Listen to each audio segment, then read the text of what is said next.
बहुत प्राचीन समय की बात है। एक शक्तिशाली असुर राजा था, हिरण्यकश्यप।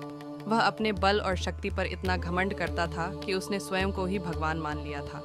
उसने पूरे राज्य में आदेश दे दिया कि कोई भी किसी देवता की पूजा नहीं करेगा, केवल उसी की पूजा की जाएगी। लेकिन उसी राजा का पुत्र प्रहलाद बचपन से ही भगवान विष्णु का परम भक्त था। वह हर समय भगवान का नाम जपता और भक्ति में लीन रहता। यह बात हिरण्यकश्यप को बिल्कुल भी पसंद नहीं थी। वह अपने ही पुत्र की भक्ति से क्रोधित रहने लगा। राजा ने कई बार प्रहलाद को समझाने की कोशिश की, लेकिन प्रहलाद ने कहा कि सच्चा भगवान केवल विष्णु है। यह सुनकर हिरण्यकश्यप का क्रोध और बढ़ गया। उसने प्रहलाद को मारने के अनेक प्रयास किए, कभी पहाड़ से गिराने की कोशिश, कभी जहरीले सर्पों के बीच डालना, पर हर बार भगवान की कृपा से प्रहलाद सुरक्षित बच जाता। अंत में हिरण्यकश्यप ने अपनी बहन होलिका को बुलाया। होलिका को वरदान था कि अग्नि उसे जला नहीं सकती। योजना बनाई गई कि होलिका अग्नि में बैठकर अपनी गोद में प्रहलाद को ले ले, ताकि वह जलकर भस्म हो जाए।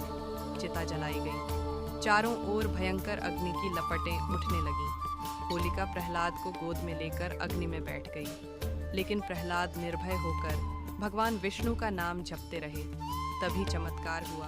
अग्नि ने होलिका को जला दिया, जबकि प्रहलाद सुरक्षित बच गए।